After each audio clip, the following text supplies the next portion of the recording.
sounds like you're My torturing somebody. My upstairs. wife's up there, and so this happens when like the guest comes over. The dogs bark, Yeah, right away. and the baby screams. Of course. And so we'll see how it goes. Yeah. It'll quieten down. No in a minute. worries, no worries. I'll ignore it. Yeah. So I got involved in a project that was focused on a particular audience that I'm aware of, and maybe a little bit of backstory will help with that explanation. But so I think I may have told you at some point that I was raised in Mexico. Oh, I don't remember that. So yeah, so I was raised in Mexico until I was 13 or 14. So I assume you're fluent. Yes. Yeah. Although interestingly, I lost my language ability after I left Mexico and until I graduated college. Now, I always could understand language, the Spanish language, but Yeah. as I stopped using it, it's true what they say. Well, yeah. Your muscles, stop being useful, and so I had terribly embarrassing situations where I, tried to open my mouth and speak Spanish in high school and college. I worked in restaurants as a waiter, and so had plenty of opportunity, but man, it was embarrassing to see how much of the language I'd lost. Interestingly, after I graduated, I had an opportunity to go to Spain and work with a friend that I'd grown up with, and in Mexico. And he was working in Spain and invited me to go over there. So I went over there and I did a fundraising video for them. Back in the day, Josh, this is how old I am. Tell me like the year range or even Yeah. So this is a time before time. So this is I graduated college in 1985. What year were you born? 82. Okay. So I was a wee lad. yeah. So I'm not exactly an OG, but I'm pretty close. Yeah. Anyway, so went to Spain, and back then the way I made the video, because totally different process. yeah, very different. Like, we didn't have the tools we have Complete analog. now. So Were you on VHS at that point? it was an option, and I completely turned it down because it's so horrible. I mean, VHS now, like we look at the effects, like you might look at the opening to Better Call Saul, or they do some of those kind of analog effects.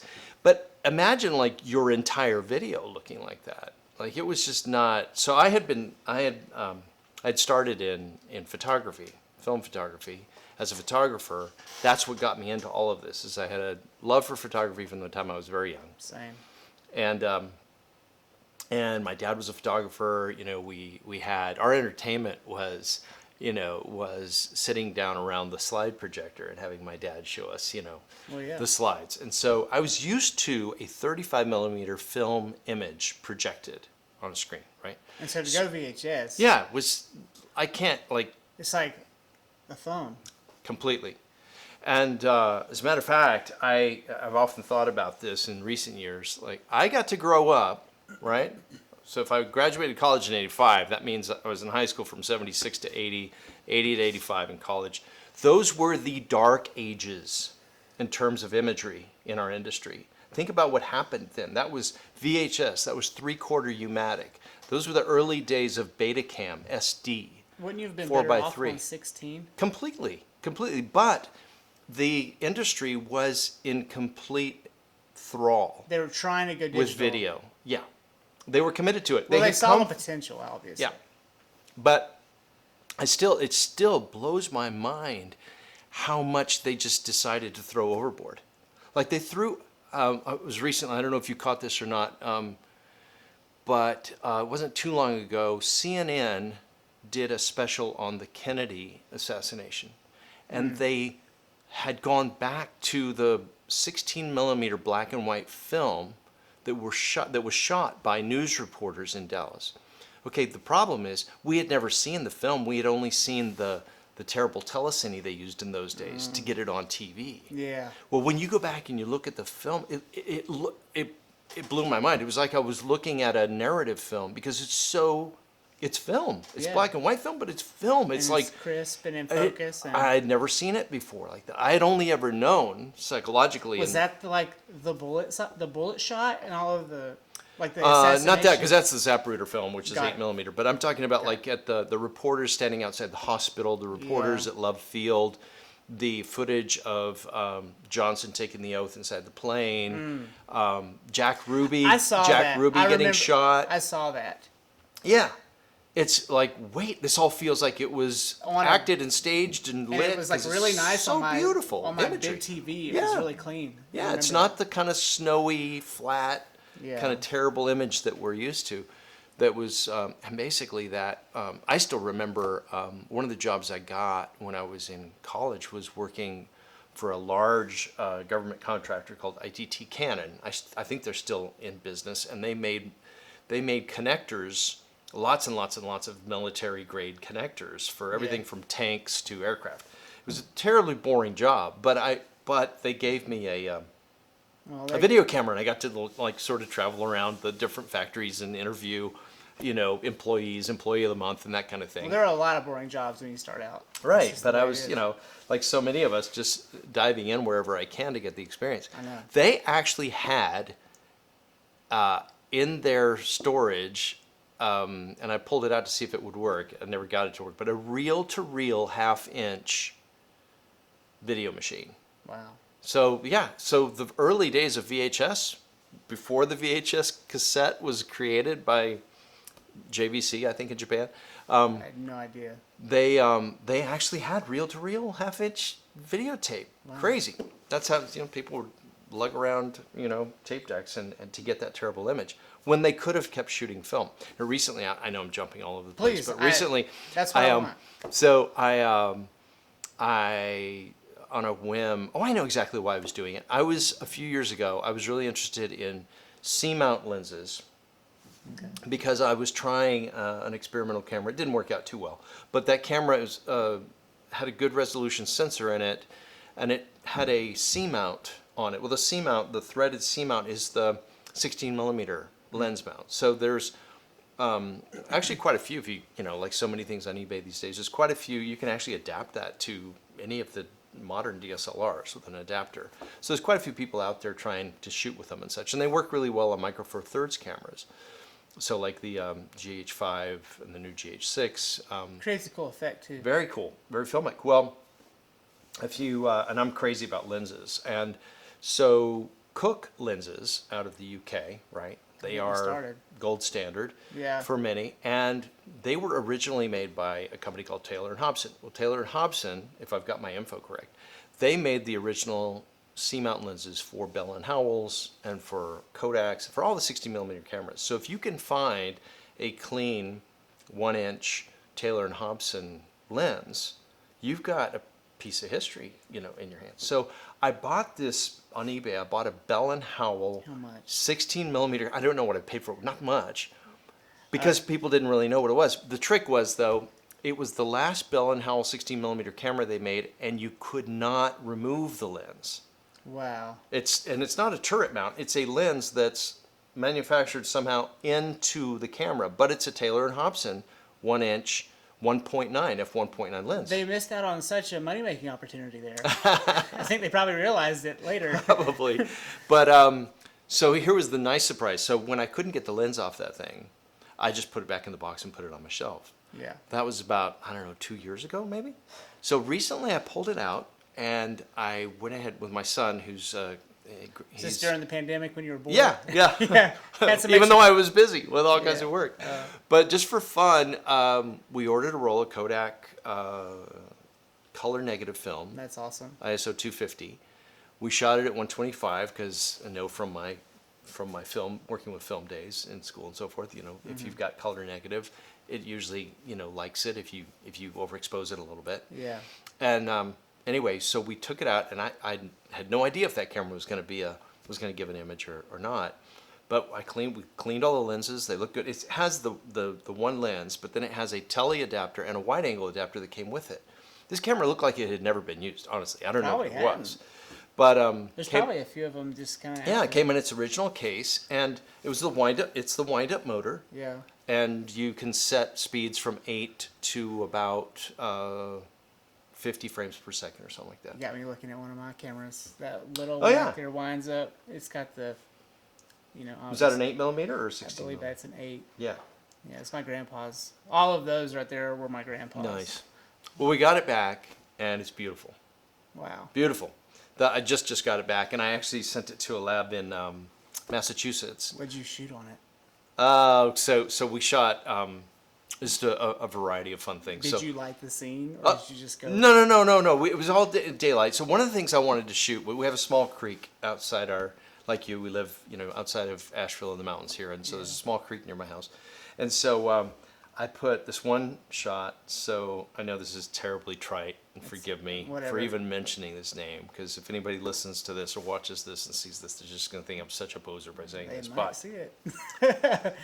so Andrei Tarkovsky, very famous Russian filmmaker. Whatever. Right. So there's certain kind of things he loved to shoot. He loved to shoot in the frame fire and water. He in one of his very famous films called Stalker, he's got this scene where these guys end up in kind of this old, washed out factory or whatever.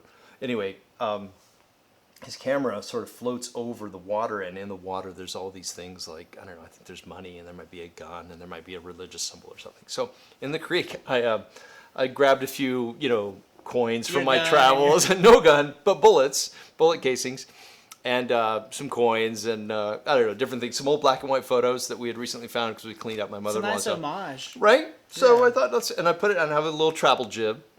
So I put it on, and I just sort of set the shot so that we would travel along the water and see these under. Well, that was one of the shots, and it came back beautiful. Wow. In focus. I mean, we did that because you have to measure by distance. We set the you have to set the exposure with a light meter. Yeah. And we did that. We set some roses on fire. Nice. And we shot the afternoon sun through tall dry grass. There's an old, very old, broken down stone dam down near where my brother-in-law lives in Gastonia, and we shot afternoon sun with water coming over that. Nice. The other thing that was really fun is my son, who's now also a photographer. I went into this shed, and there were these old wrought iron fence things, and they have these really classic wrought iron designs, the fleur de lis, if you know what that is, which is the old French symbol, and it's in these, you see it a lot on old iron grates and stuff like that. So way back in the back of the shed, and it was very afternoon, late in the afternoon, but the sun was just coming in the doorway of the shed. I went way back in there, and I decided I was going to try to shoot these iron grates and then pan up toward the sun. I tried to shoot a lot into the sun. Kind of like a strafe, but then into. Yeah. Get it to flare as much as possible. Yeah. And so my son thought that it was going to turn out black because there was so little light back there. But having shot film before, I said, if this camera's working and if this negative is what I believe capable of, you will be amazed at the dynamic range. Sure enough, we got it back. By the way, I should say that we got it scanned. We got it developed, and the lab scanned it for us in log at 2K resolution. I will follow up and send you some scenes because you will not believe how clean and beautiful this 2K scan of this footage is. It's unbelievable. Well, let's check it out.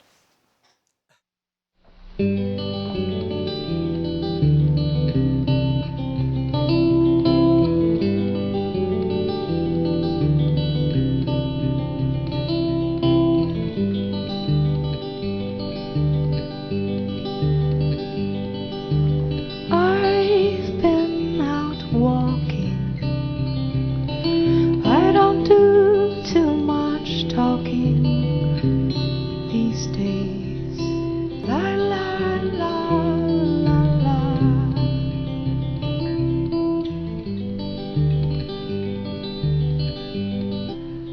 I had not forgotten them.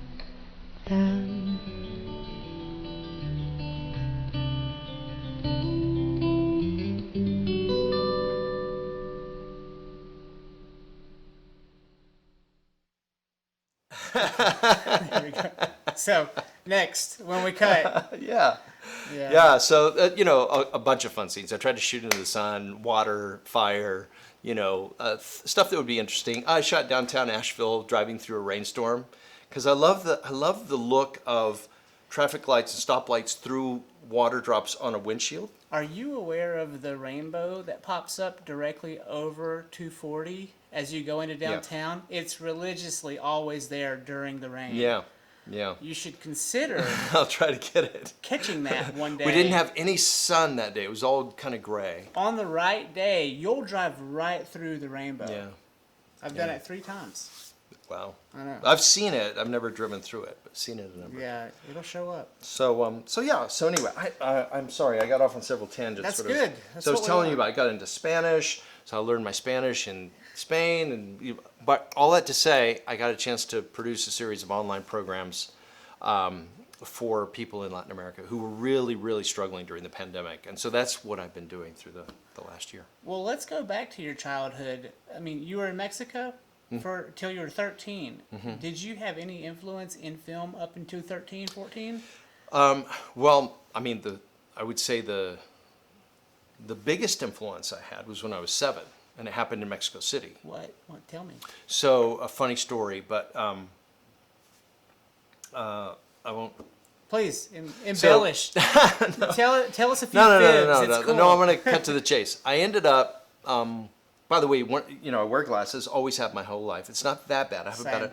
about a diopter to 2 diopters off. So Okay. just enough to like where it's just not sharp focus. But as a kid, I didn't wear glasses. I didn't know. How would you? How would I know, right? I was never taken to be tested, and my school rooms were small enough. I just thought the world was always slightly out of focus, after a certain distance.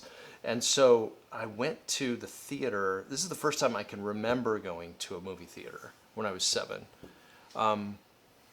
And I went, my sisters took me along. I have 3 older sisters, and they were on this date with their boyfriends in Mexico City. And they let you go too. Well, see, they weren't supposed to go on this date. So, Oh. and my parents were out of town, and so, what were they going to do with me? They couldn't Yeah. leave me behind. They were supposed to be taking care of Well, me, you so gotta they tell swore me them. to secrecy Yeah. Okay. and took me to the movies. And the movie was Butch Cassidy and the Sundance Kid. Okay. Cool. And we sat at the perfect distance for my eyesight. So 3rd row. No, not that. I'm not that bad. No, it was about maybe a third back. That's how I watched Forrest Gump. I recently watched Yeah. what was the one that was done to be like in one take? Oh 1918? Yeah, 1917. 1917. Love that movie. Wow. So first film I ever saw in the theater that I can remember seeing, and it made such an impact on me, Butch Cassidy and the Sundance Kid in Mexico City. And it absolutely riveted me. Like that was really kind of my discovery that there is this thing called movies and cinematography. And it wasn't even so much the story. It was just that there's this world Yeah. that is so beautiful and immersive, and so, I don't know, everything about it was just, it was a massive discovery for me. And at that moment, I decided whatever that is, that's what I want to do.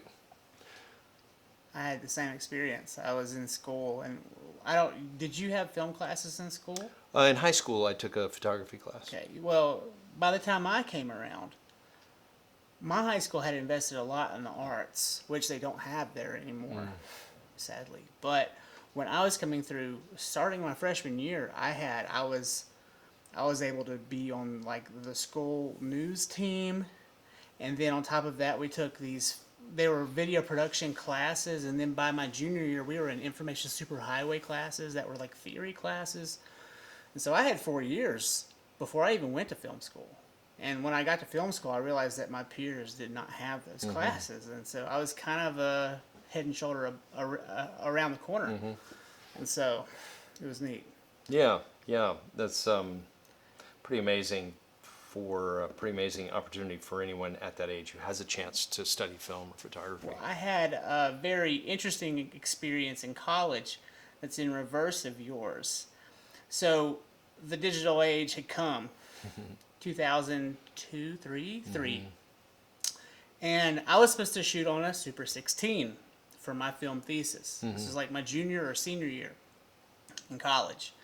And we had these Panasonic PD-150s. and they were really nice little Yeah, cameras. shot with them.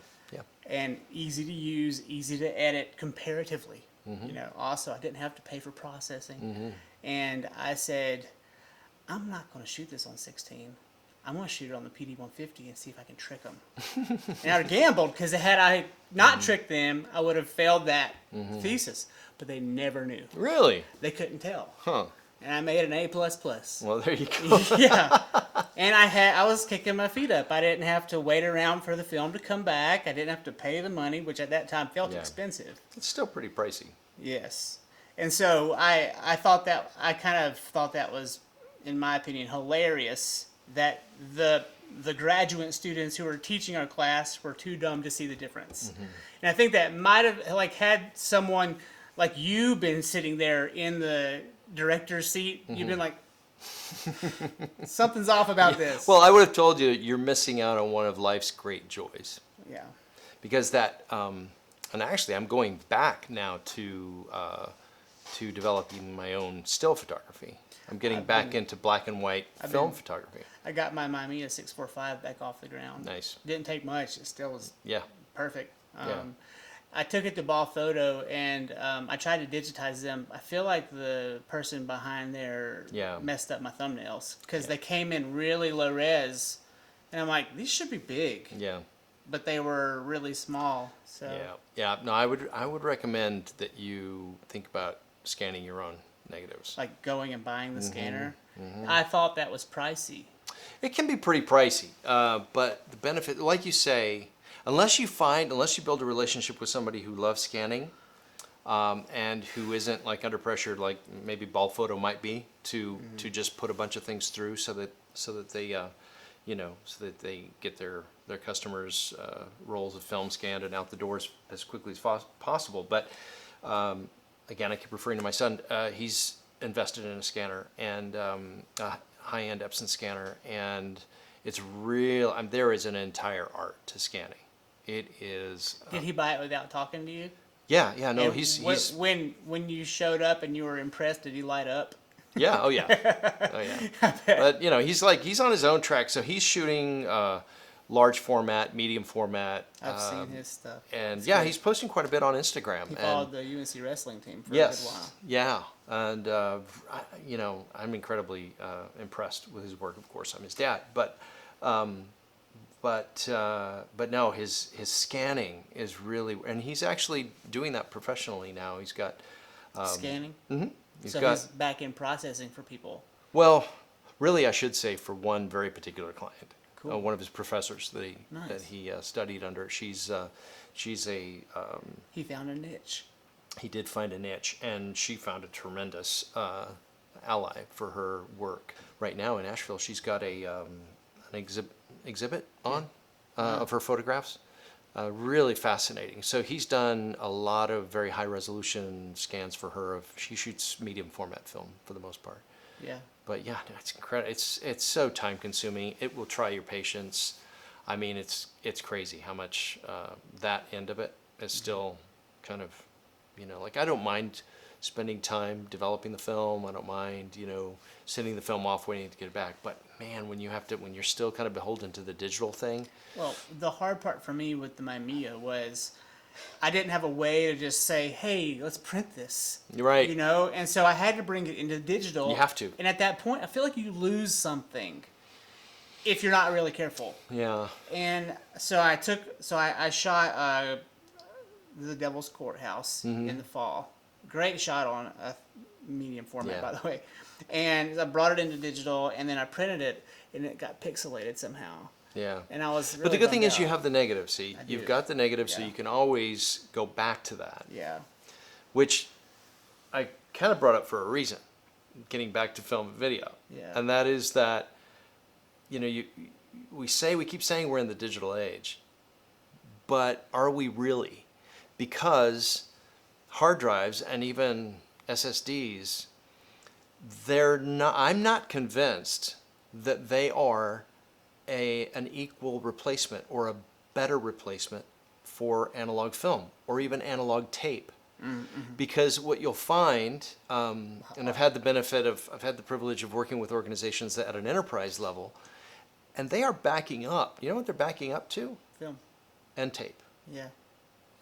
Linear tape is what they're backing up to. Magnetic, analog, linear tape. As long as there's not a fire, everything's good. But in So a fire... why are we, and hard drives, excuse me, I keep interrupting you. No, I just lost a 4 terabyte drive See? last year. And it had my dad's funeral on it. Oh, I'm so sorry. I think I still have it on it. I'm good about...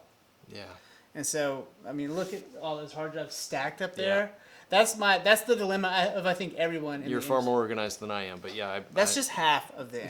Okay, then I have the big ones from back in the Yeah. early aughts that are like in that big shelf back there that you have to plug in.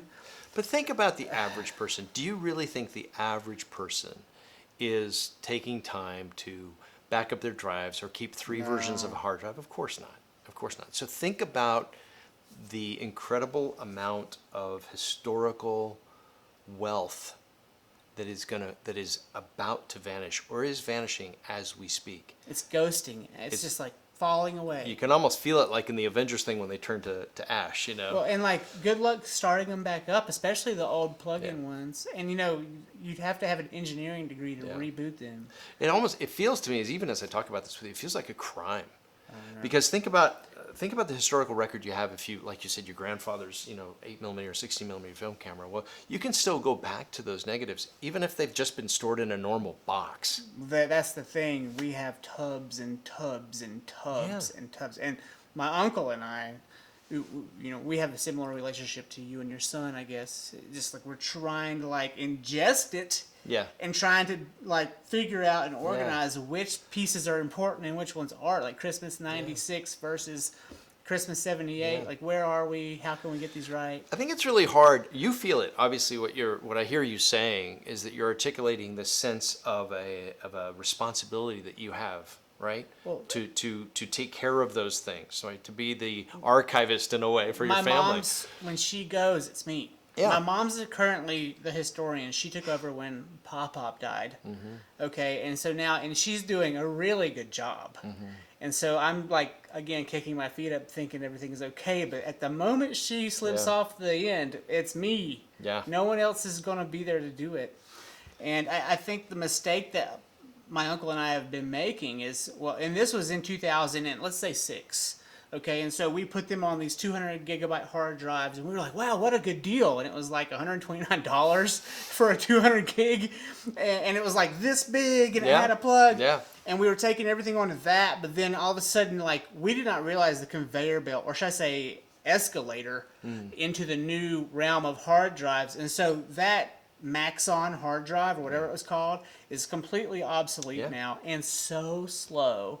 Yeah. And it would only run on the Mac, Right. right? Because we had it formatted for the Mac, and now that Mac doesn't even get used. Right. And so for us to get that, we have to rejuvenate the Mac, then get them onto a hard drive that's FAT32, then move them over.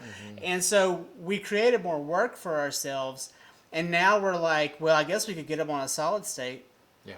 but then that expense. Right. And so it's a constant, it's like we're chasing our tail when really maybe the best move is just to keep it in film. Right. So that's what I mean. I'm not a proponent. I'm not arguing one or the other. I'm just looking at all of this and I'm just asking the question, are we going mad? Like, could we have just kept using film? Well, and, I mean- and enjoyed a better image and it's a had ma- something that's easier to store? It's a mad grab too because we have the old 16 and the 8mm film, but then like, Pop went VHS, and he also had some Betamax Yeah. tapes because that was a Yeah, fad I for used like a it. year or two. And a much better format, by the way. Well, also when I first did my first job for Kawasaki, they sent me it on beta, and I was like, "Hey, can I get a CD?" And they were like, "What?" And I'm like, "I don't have a I'm not the news station. I don't have because I guess they're used to giving them to news stations or Yeah. whatever." No, I thought you were referring to Betamax. Well, like the big tape.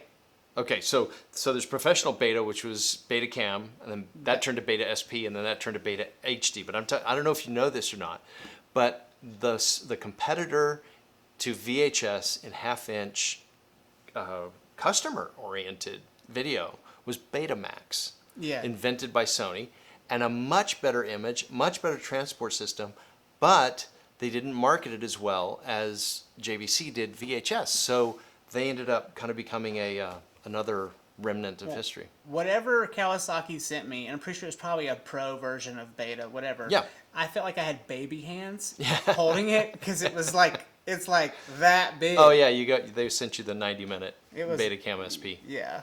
And Yeah. so it was enormous. Yeah. I still have Those the tape. decks are incredibly expensive. They sent me 7 of them, Wow. and I kept. So what'd you do with them? I sent 6 back and left one in the. Accidentally left one just to keep as like a reminder of where I came from. Yeah. Yeah. Yeah. So Fun. it was fun.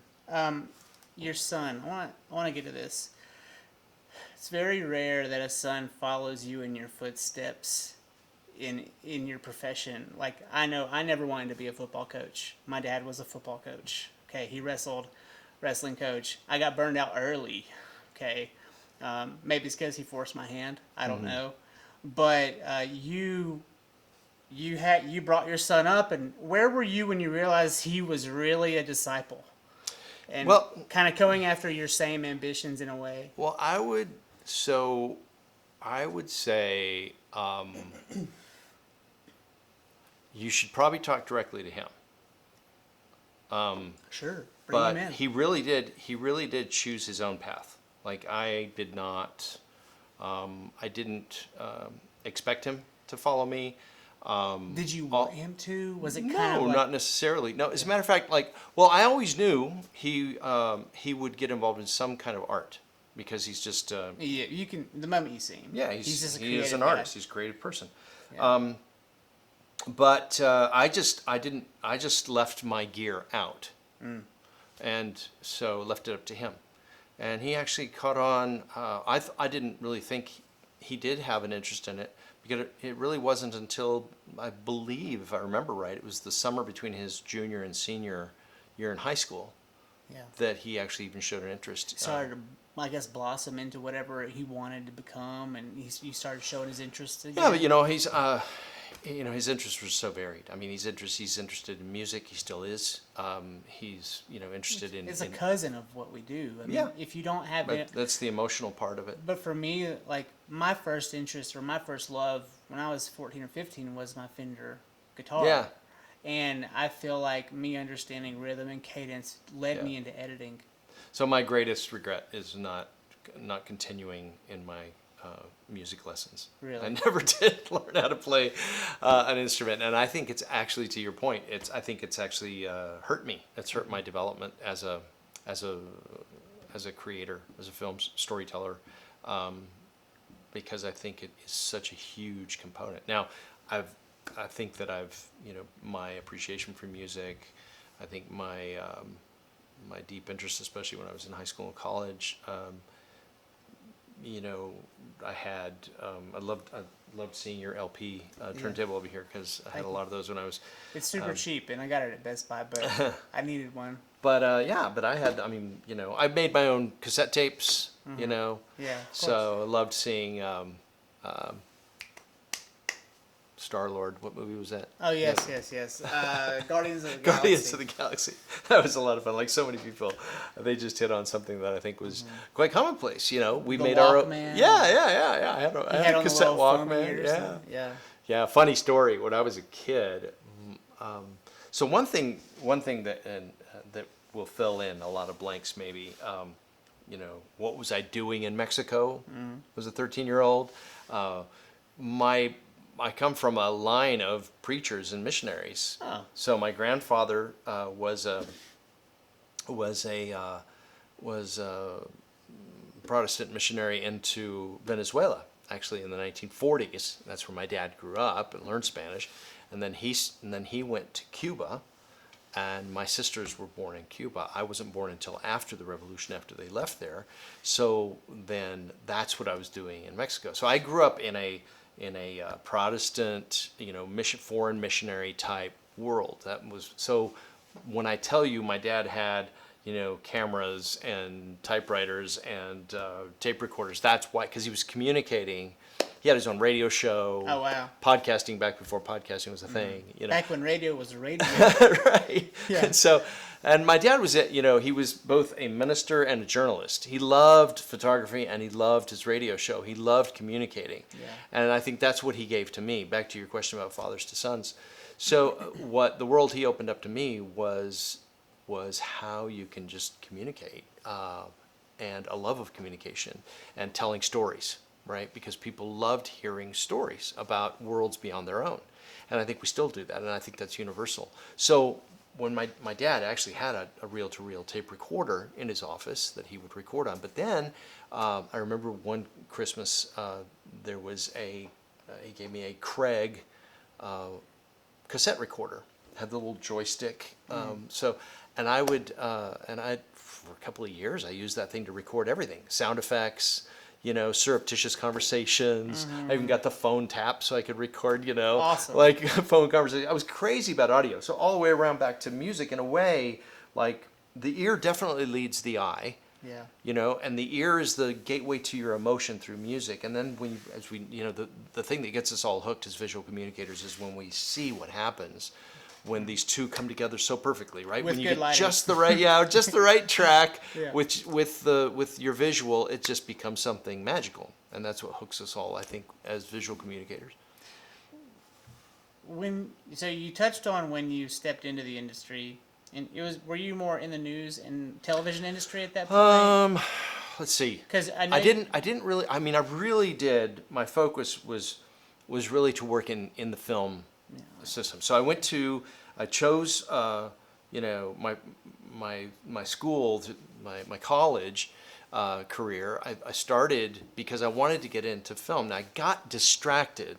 Well, we all do in our 20s. I got distracted by television. I walked into a television studio in It's a LA, trap. and it was a total trap. And I wish I had somebody had pointed that out to me.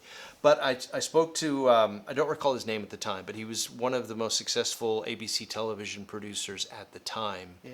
Who I happened to. Long story, won't get into that. But I ended up one of those funny things where you end up being kind of a fly on the wall in a situation. And I'm a young kid. I think I was 16.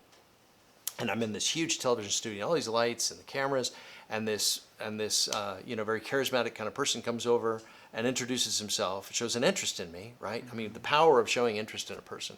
Especially a young, Yeah. impressionable. And so then he invited me into the control room with him for this talk show. And that was like fascinating, but it was a distraction. It wasn't my passion, but it was interesting, right? Like first thing you said when I walked in today, referred to being kind of a gear geek, kind of a thing. And there is that aspect to us, but I think we have to be really careful not to get distracted. So I got distracted for a couple of years. When I finally figured out I was distracted, I transferred schools, and that's when I transferred to Chapman What school College. were you at before? I was at Pepperdine University in You were Malibu. at Pepperdine, and then you went to... Chapman University. Okay. And was that At the time, it was Chapman College Now it's to get into film proper. to study film. And this was in California. Yes, Southern California. And so there was a lot of film school going on in Right. the 80s in Oh California. yeah. I couldn't afford to even think about USC Film School. Well, you were only a few years behind Spielberg then. Yeah, Maybe like, 6 or 7? maybe more like 8. Yeah. Because he broke in a very young age too. Yeah. And I don't know if the story is true, but he found a way to sneak onto the lot and he slept in the back office. There's so many stories about that. I don't really so know he if just they're kinda true like- or not. But there's so many stories about really famous film directors who did that. Yeah. I mean, I think it was Tarantino or Scorsese. No, Yeah. I think it was Tarantino Probably. who he snuck on set, and that's how he got his leg in. Mm-hmm. And he just snuck on the set pretending to be a grip, and Yeah. next thing you know, he's an unpaid grip. It's a different world now. You can't Yeah. quite do the same thing anymore. I don't But- know. I don't know. I've seen a few sets in recent days that Well, are really unconstructed. What I did get to do, and it was a really good move to that school because their professors were actually working in the industry as well. Okay. So that was a great move. And they had a model of apprenticeship. So they, from time to time, invited certain students to their jobs with them as apprentices.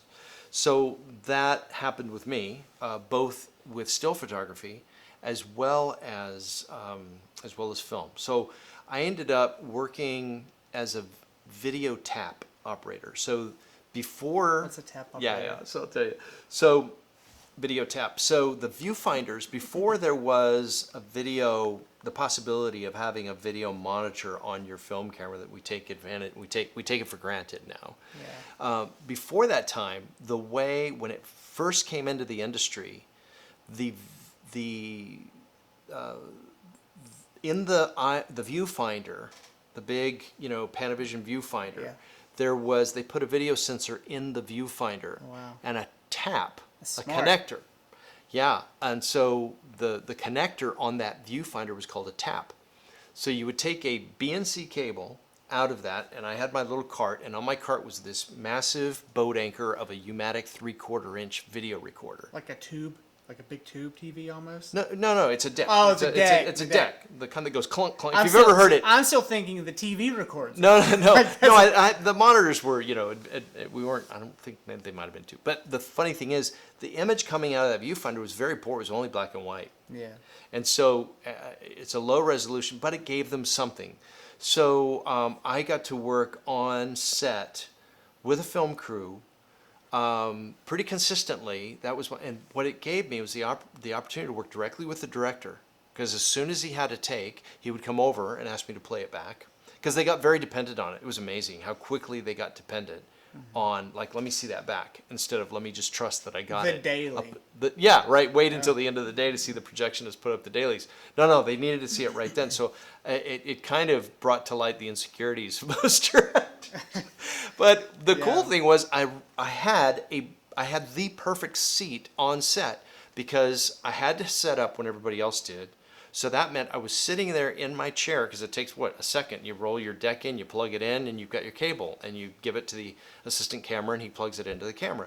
And then you're sitting there, sometimes for a couple of hours. Yeah. But what I'm doing in the meantime is I'm sketching what the DP is doing. Like, I'm taking notes of what lights he's setting up, Where? what flags he's using, and listening to and writing down. It was the best school ever because that's the real film school. That's where I wrote down for the first time C-stand.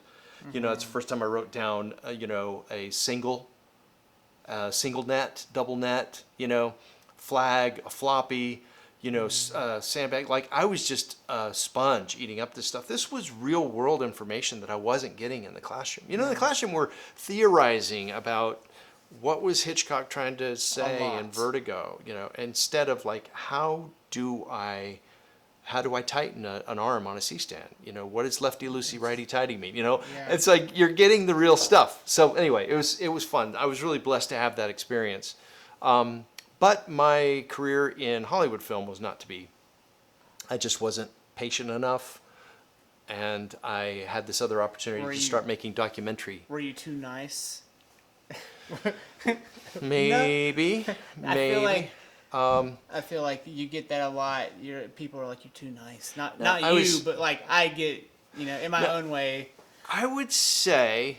Or too sensitive, because I would get mad because someone would be really hasty or rude, and I would say something about it, and then I would feel like I was isolating myself because everyone else was kind of flaky.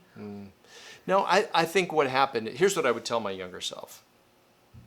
Because my real, I can see it now looking back, I really would have loved to have become a director of photography. Yeah, Just to work as a director of photography for the rest of my life, I would have been very happy. $1,600 a day. That's the going rate. I wasn't even, I would do it. I would do it For free, for food. Yeah, right. You mentioned a name earlier that was another, actually, I think he's an awesome artist, but to people in my generation who wanted to go to film school, became a curse, and that was Spielberg. Yeah. Oh, you're going to be the next Spielberg. And they said that to me when I was in high school. It was and I the hated dumbest thing in the world, because then everybody assumed, and you even start believing, well, you ought to then be a director. You ought to be the auteur style of director. You ought to be the one who comes up with the story. You ought to be the one who decides the camera angles. You ought to be the one who casts the, everything. And of course it was all crap. It wasn't true. Even Spielberg doesn't work that way. Even Spielberg works with production designers, casting directors, script writers, on and on and on. So this whole fallacy of how you can be the wunderkind, director, that also was another distraction. What I would tell my younger self would be, go ahead and get the college degree. That's important. Yeah. But the first thing you should do is go work at a rental house, a film equipment rental house, and just learn as much about lenses as you can, and then be the guy that the DPs talk to when they come in to choose a lens package. Because they have questions. Exactly. And if Yeah. you'll be the guy who knows everything there is to know about every characteristic, every plus, every minus, if you'll be the guy who collimates the lenses, if you'll be the guy who they can depend on to deliver the package they need when they need it, then you'll be the guy they call when they want an AC. Well, there's not many rental houses around here. No, so you'd have to go to New York City or Los Angeles. Or Or Atlanta, London. Or Atlanta now. I went to Yeah. a few really nice rental houses in Atlanta. I was pricing out some Astera lights for a project. Way too expensive for what they are. But I just going in the rental house, I learned a ton. You know. Oh, yeah. It was insane. Yeah, yeah. So that's what I would have. But at the same time, I have to, I think one of the greatest life lessons at this stage of my life is to be grateful, thankful. Me too. So I am thankful for all the mistakes, all the distractions, because they've made me who I am. Well, And we each have our unique path to follow. and those mistakes are part of that path, and I feel like they're almost serendipitous and in line with what we need to do or become. Yeah. Is there a mistake that you can recall that really lined you up for success later? Is there anything that really stands out, mistakes you made that were like, hey, that's an eye-opener? I would say, it's funny you asked that question. I would say first of all, I'm somebody who beats himself up pretty badly. Same. I think we all do that to a certain degree. And I think I'm also a perfectionist. Me too. Perfectionism, I've learned, comes out of my insecurities and my fears that my insecurities will come true. And so I overcompensate in perfectionism. And so I've learned to live with that and let go of that. It's a process. It'll cripple the publishing Oh, yeah. process. You'll never get anything off the ground. Right. And you'll be sitting on gems. Yeah. Like really good stuff. Yeah, it's true. It's true. At some point, you just have to. You gotta move on. Otherwise, it will cripple you. You're right. I was talking with her before you got in here about my hair. It's like my hair will cripple me from publishing, and Yeah. we'll produce it all perfect, and I'll be sitting there going, God, that one piece is out Yeah. of line. But No, you gotta let that stuff go. But there have been big mistakes along the way. Certainly, I would say, one thing I learned to ask after every project is, did I learn something and did I have fun? Because that's what the guys would ask me. That's what the guys I looked up to and the women I looked up to. That's what they would ask me. The first time it happened, and I wish I could remember the name and what project it was, but I can't. But I remember now because now it happens so often. Like when you work with a real pro, when you get a chance to work with like a really successful person who's been able to, break through, and I've had this opportunity a couple of times, it's so much fun to see that those people are very much in touch with the original passion and the original playfulness Yeah. that all this has to do with. Like if they lost it, they recaptured it. And so one of the things they're saying to the newer people or the less, the people that have not had a chance to work as much as they have had, when they ask you, did you have fun? What they're asking you is, did you remember why you got into this in the first place?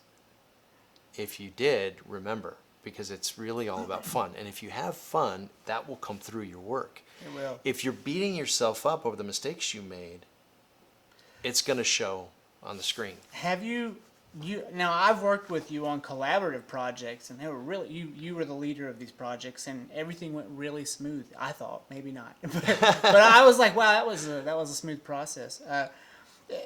I find that sometimes a few bad eggs on set can ruin it for everyone, almost, unless there's a few good eggs who are resilient. Yeah.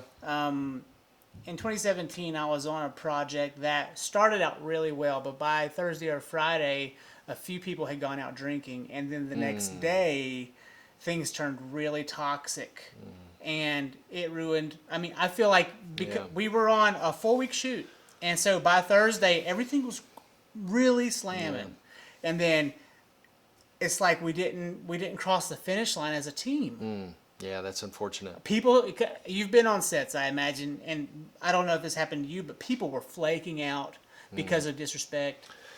So the interesting thing about, a couple things on that. One thing I learned along the way that is, it's probably one of the best pieces of advice I've ever gotten, and that is, surround yourself with people who are better than you are, right? Like if it's your job to build a crew, make sure you're hiring people that are either going to, learn from you, Step up to the and level. and really honor that opportunity. Yeah. Or everyone else should be people that you look up to, people that you respect, not just for their skill, but for their character. Yeah. What you'll find, one of the very cool things about the film industry is that it's old-fashioned in the sense that, and you probably noticed this too, like even when you're kind of, when you need to get somebody's attention, you do it respectfully. You call them Mr. and their last name. Well, you hear me do that to you. Yeah. But that's only because there were 5 Johns on set. Yeah. No, but you should But- do it because it's an honorific. It's a way of saying, I respect you. Yeah. Mr. Lloyd, could I have your opinion for just a moment? It's a way. I could call you Josh, and we know each other by first name. It's not a problem, and it's not You call something me to a grab bag of things, and I'll be fine with it. But there is a the people who respect the work they do, and the people who respect one another will not sacrifice the job by going out and getting so drunk that it will affect them the next day. It was like the mood just went so. Yeah. So you end up, that might happen once or twice, but I'll tell you what I have found along over the years is those people don't get hired back. I don't know. Because you can't, there's too much writing. Think about what it takes, especially these days. Think about how much work it takes to raise even $20 for a project. You know this. Think about trying to raise a budget of even, say, $250,000. Well, why would you risk it? But now we know why Tom Cruise got so mad that day. Yeah, exactly. Because Exactly. he probably raised 25 million, and then people were just kind of, doing what Right. they They're do. not only that, I mean, he said it right. So at a time when people in this industry are worried about how they're going to pay their house payment or what they're going to put They're on the slacking off table on the to job. you guys are treating this with disrespect. Never mind the mask issue, which I have my own problems with, but they were just kind of slouching around, it seems. Yeah, they're just not respecting. They're just not respecting the craft. They're not respecting the community. They're not respecting the history. They're not respecting, it's just a total lapse in character.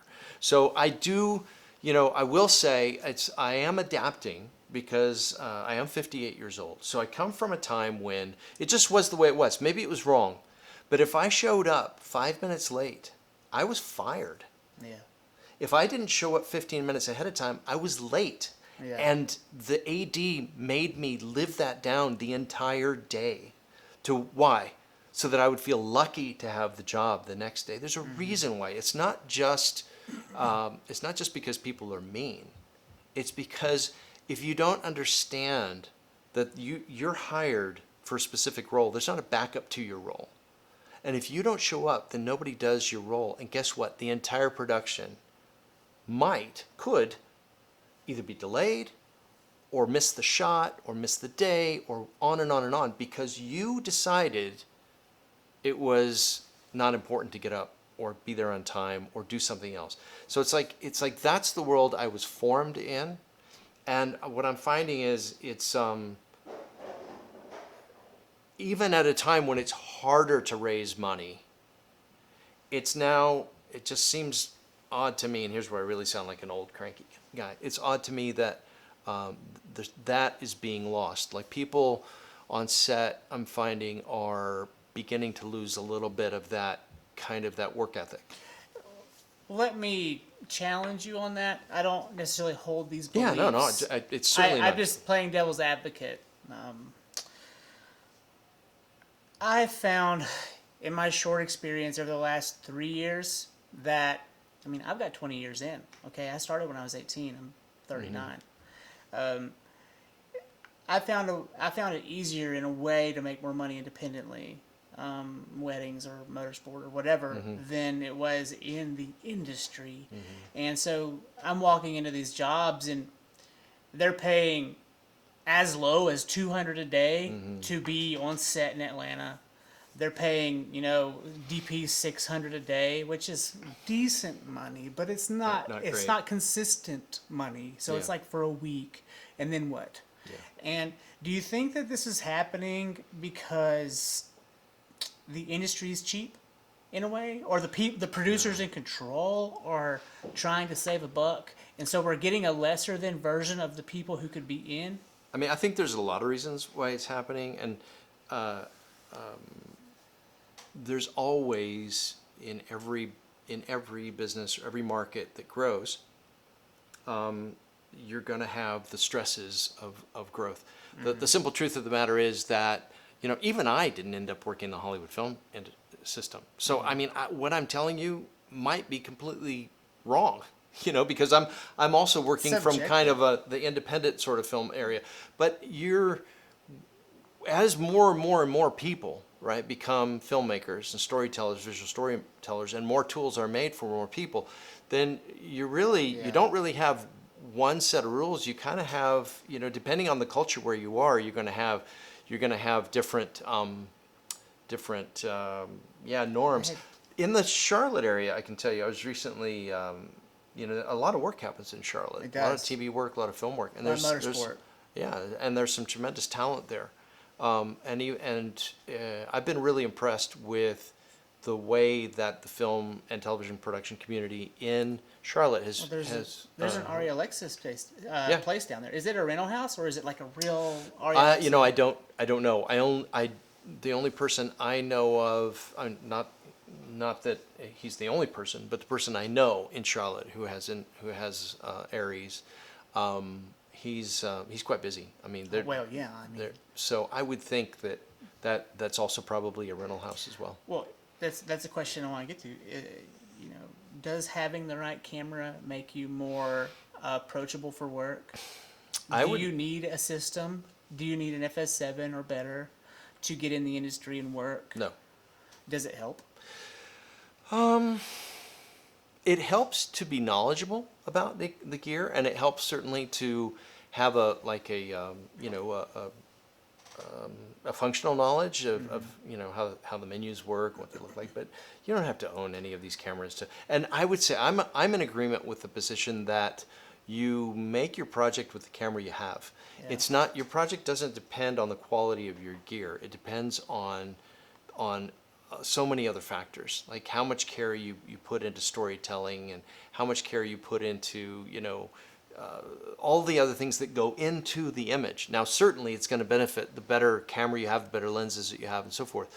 But it's not, I mean, you can make, I'm convinced more and more and more, you can make great stuff with an iPhone. Well, I mean, I was just talking to her the other day about this. If I had my way, these would always be cell phones. Yeah. And it would be super modern and light. That's kind of where we're going. Yeah, it's sad but true. And yet, when you get the chance to work with an Arri Alexa, you know why. Mm-hmm. You know why. And I've only ever had one opportunity to ever work with an Arri Alexa, and it was about 4 years ago. And I mean, the simplicity of the camera and Really? the quality. Oh, like it's you don't. People spend hours trying to get the reds online. Yeah, but there's nothing like an Arri. I mean, it is the standard for a reason. One thing you'll notice right away is that everything you need is on the touchscreen, is on the menu. Was it always that way with those systems? I don't. Yeah, it's made to emulate a mechanical film camera. So you just need to know, except that if it's got a built-in ND filter, then you just need to know what that is rather than putting one in the matte box. I love my FS5 for that. Yeah, you just need to know what shutter speed you're shooting, what your frame rate is, and you got a white balance, right? yeah. So you set your Kelvin degree for. So those three things really, but then you begin to understand and appreciate the simplicity of the menu system and how it serves the image. Then you go to a Sony, and like even the FS7 that I've had for many years, and you're like, why is the menu system so The complicated? picture profiles are like 9 Yeah. switches away, and you gotta, and if they're not, you gotta roll back, and you can Yeah. get to it quicker, but you don't know if It you don't gets know. it gets in the way. You know, why are Yeah. you making a system that gets in the way of the end product? It Wow. already has a look, and it's the look everybody wants. I I'm just wish on- everybody would follow that. I'm on all Sony right now, and it's because it's what I have. Like, Sure. use the camera you have. They make a great imager, and You know. many other camera manufacturers, by the way, use Sony imagers. I mean, that one goes to 960 frames a second, and so obviously I bought it for Yeah. other reasons. But Yeah. I strive for simple. And one thing, me and you could probably talk for a while on this. I'm not a fan of S-Log 2, 3, doesn't matter. Yeah. So the A99 it's just an old school. It just goes, and you don't change it. I mean, you can change the color profiles a little, but Yeah. that shot coming off you, I barely have to color grade it. Like, really, the contrast is perfect. Everything's there. If I light you right, perfect. And I just pull it out a little bit, my shadows here and there. Yeah. It's a subtle tweak.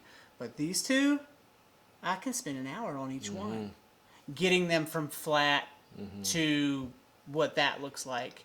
And so, like I said, I'd have cell phones in here probably, but if I could really do it, the sad truth is I probably have 3 A99s from 2011 running the same color Yeah. profile. Well, the nice thing is you have a controlled environment. So you have Yeah. you have a controlled environment, and you have a look you like. The only reason that you'll need S-Log is when you want to have, you know, some more latitude or forgiveness for things that you might not be able to control. Yeah.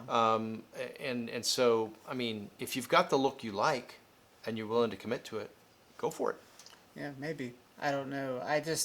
I really was woken up to S-Log in, I don't know, 2016, 17, and I saw a lot of people misusing it. Yeah, yeah, and you still see that And because people don't understand what it's for. the producers are calling us from LA for a job, and they're like, hey, we're shooting an S-Log 2. I'm like, but you haven't even seen the set. What are you talking about? You're telling me I'm shooting an S-Log 2, and you don't even know what the scene looks like. Right.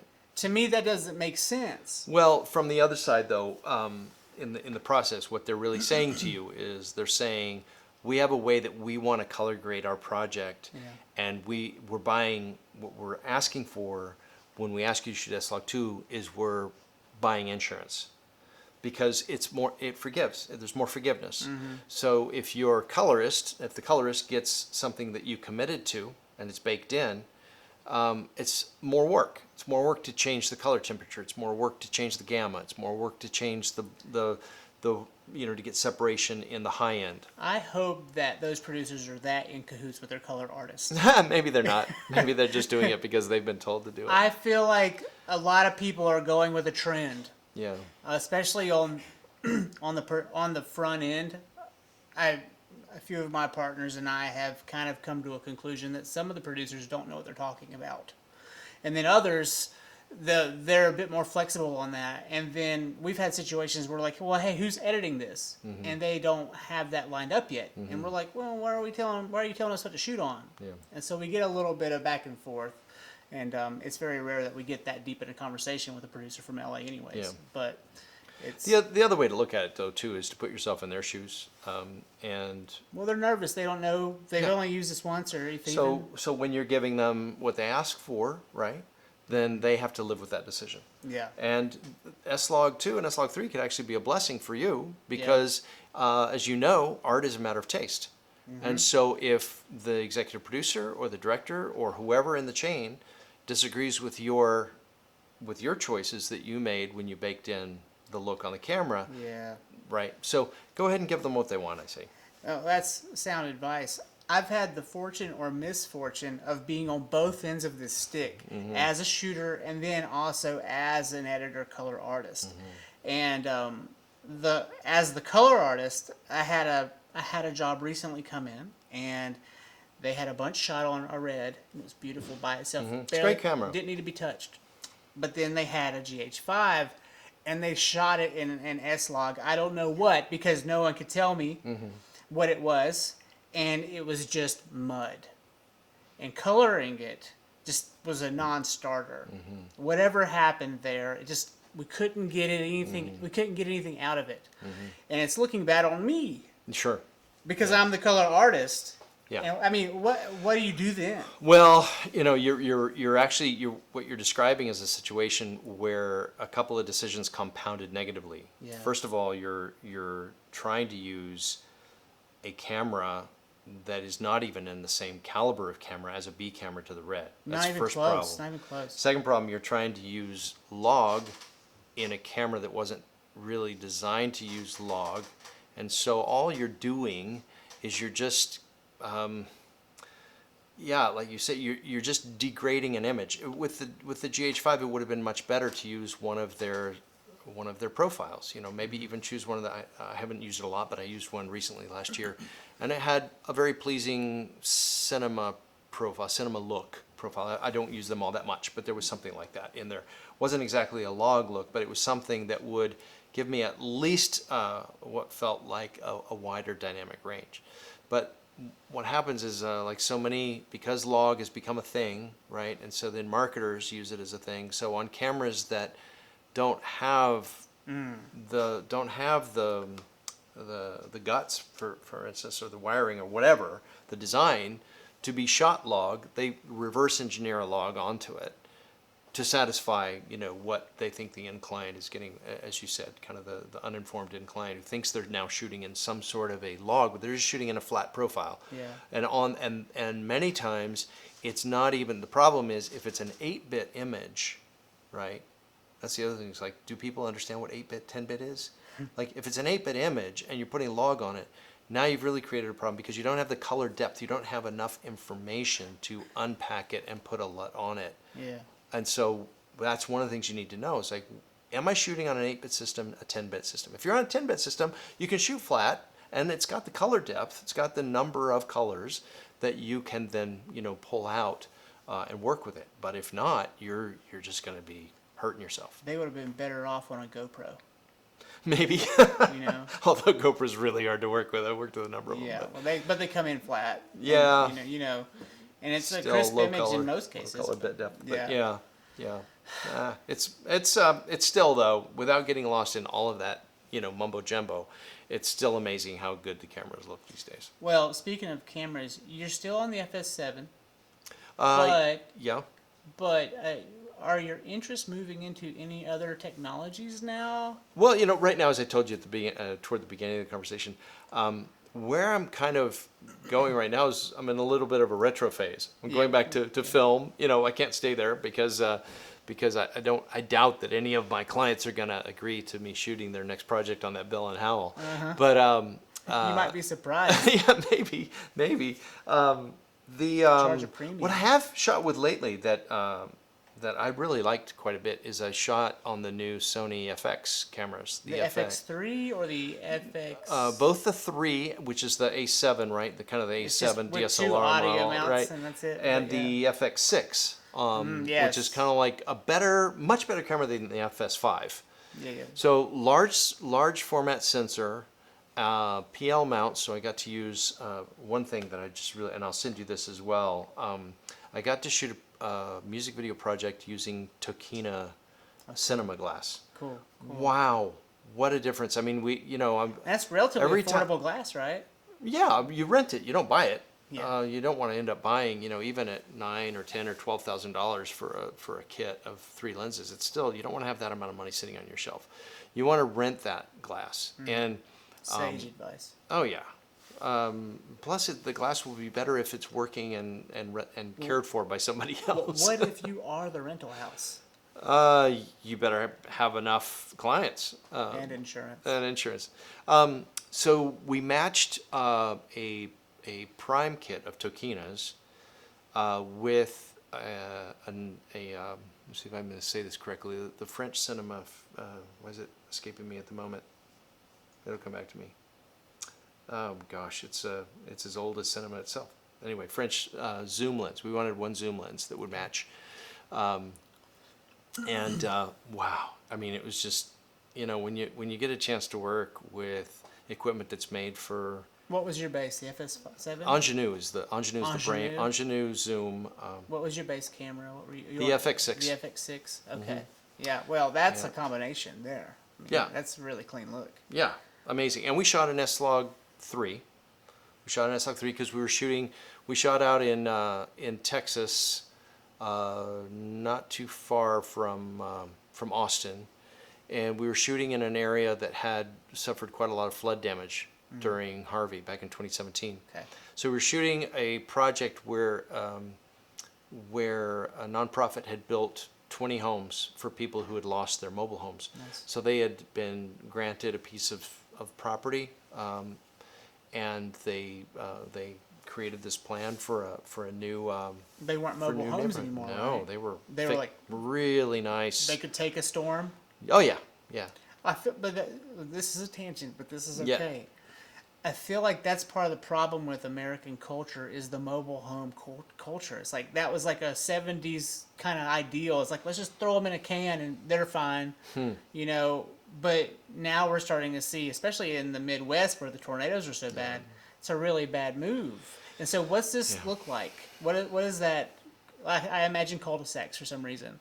Well, No. It's so it looks like two streets going in. It's off of a main road and imagine a rectangle.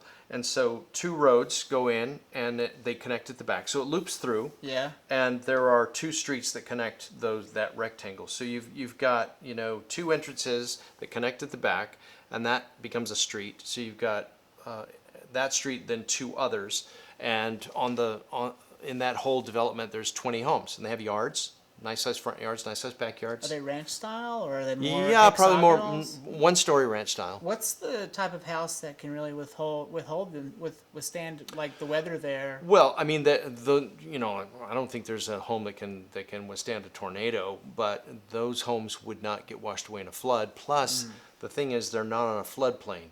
Where the homes that they replaced were on a floodplain, a place where the river running through that town made a hard elbow, kind of a hard turn. And so when you had the massive amount of water that fell with Harvey, the river didn't respect the elbow. It just flooded into that area and then rode over its banks in the first place to get flooded. Now everybody was flooded, but those homes were underwater for a significant number of weeks because the water just wouldn't recede. So these homes would be on higher ground. And even if they ever did get because we haven't seen the end of it. When we get another Harvey-like event, they will probably end up having maybe an inch of water in the house instead of a foot of water in the house. Wow. And when the water recedes, it'll recede a lot more quickly. Well, let's hope they don't have any water. Yeah, let's do. Oh, why not put them on stilts then? Nobody there's doing that. I don't think that would be. I mean, you'd have to change the culture. Okay. That's another tangent about American cultures. We have this crazy ability to deny reality. Well, Jose Bello. Yeah. Have you had him on, by the way? I'm trying. He's bashful. He is. It's true. He'll come on probably late July, maybe August. But he's also really busy. Yeah. With work. It's good. He has this hexagonal plan. Yeah. And I'm swooned by it. Yeah, me too. But he seems to be having a hard time getting it off the ground for various reasons. Yeah. It's a big project. Yeah. But I feel like him and a few other people have a real idea for what the future of our culture could have for how we live. And he's in a place, it was what's the guy's name who came up with the geodesic dome house? Oh, you're talking about Here. Buckminster Yeah, Fuller. Buckminster Fuller. He did the Epcot Center. Yeah. Right? And he lived here for a while and worked here for a while. He lived here for, I think, a decade or two. Right? Yeah. And he Black Mountain College. I love that there's a quote that Jeff Bridges. My favorite person. Yeah, he's such a great guy. Yeah. How's he doing, by the way? I haven't heard any news. He's seems battling cancer. He's still the dude. He's around. I think he's got a few projects in the. But I mean, in terms of his cancer battle, is there any news on that? I feel like I haven't heard news. All I know is he's living each day. So I don't know. So it was at the Golden Globes a couple of years ago that he referenced Buckminster Fuller because Buckminster Fuller either came up with or was a part of this thing called a trim tab. A trim tab is a rudder on a rudder. So these huge oil tankers, they have rudders, and they take forever to turn and navigate. So now they got two. Now what Buckminster Fuller's credit is doing is adding a smaller rudder on the rudder itself called a trim tab. It's like a flap on a wing. Yeah. And it helps in that whole process. Zero turn. So a small, a relatively in scale, a very small. The reason I brought it up is that you and I can, in essence, be trim tabs on culture because we might feel small and insignificant, but a small trim tab can end up affecting how a huge oil tanker turns. That's right. Oh, and the culture as the whole is the oil tanker, That's and in the we metaphor. are Yeah. the trim tabs. We're a small, insignificant piece, but if we fulfill our role and our we- calling, and we we- end up impacting the larger. And we forget about our hair issue when we publish. There you go. We might actually start turning this Start shit. wearing hats, John. I know. My mom's like, take your hat off, so I take it off. But Yeah. changing gears, you and your son are very close. And you've had a wealth of experience in the industry. And you already told me what you would say to yourself if you could kind of go back in time, which covered a question I was going to ask. Thank you. What are you going to say to him? And have you already, what's the advice for him if he's going to step in? Because he's good, so he's probably going to get to a point where he's going to enter the dragon's lair. And the industry as a whole is going to welcome him. What's your advice for him getting in? I mean, I think, the way I have tried to parent my entire life has been to lead by example. Yeah. So I'm not sure that there's anything I could tell him now, that He'll have questions, I bet. yeah. And I think that's the other thing is I'll be there if he comes back and wants to talk. But what I would say to anybody there, there are things. So I'm a deeply romantic person. I think that's the other reason why I love movies so much. And these trite moments that have become immortalized. Who was it? The Italian filmmaker who made Life is Beautiful. What is his name? Charmaine, you got this? Yeah. Yeah, she'll look it up. So there's a moment when he accepted I might be getting him mixed up with somebody else, but when he accepted the Academy Award, for Best Picture or Best Director, he got on top of the seats and was climbing over the stars. He was so happy. He was like a kid, right? And everybody loved it. And then when he got up there, he was like he was so passionate, so romantic, and everybody loved it, right? Because he was reflecting what either he or another foreign filmmaker said when they accepted the award, which was, you have to follow your heart. No matter what people say. You got to be true to yourself, and you have to follow your heart. Well, was there ever a time in your creative path when someone logically said, maybe you should get a real job? Oh, yeah. Oh, my gosh. Yes, very well-meaning people told me I needed to get a job. What'd you do? How'd you respond? Well, it's tough. Some of those people were very influential in my life. Mine too. Some of those people were, and I didn't want to let them down. No. In one memorable occasion, I did get a job, the cubicle job, and I was miserable. Totally. Miserable. And so I had to consciously come to the point where I said, he meant well, he meant the best for me, but he didn't fully understand who I am. And this is the worst possible thing for me. This is not my path. This is not my heart. If I stay here, I'll die. Well, I'm lucky enough that no one would hire me. Okay? Well, especially when you turn your resume in and you've got 16 years as an independent producer, they're like, no, why would we hire him? He's been unemployed for 16 years. That's what they think. Yeah. And so I had a hard time finding those gigs. Yeah. They're not gigs, they're jobs. And so I was always able to find a gig. Yeah. And they wouldn't always come in consistently, Right. but I would always find a leg up here or there. But for me, getting that job and then keeping it was very hard. Yeah. I felt like I was holding on to the tail of a giant dog or something. I couldn't Yeah. do it. But you're doing, I'm hats off to you, Josh, because you're doing, you're following your dream, you're following your heart with this podcast, with your project, with, it's fun to see as we reconnect as months go by, you're progressing, you're moving forward. And I think that's the thing that we have to do as creatives is we just have to keep moving forward with what we have. It feels like a giant lost leader, one after another.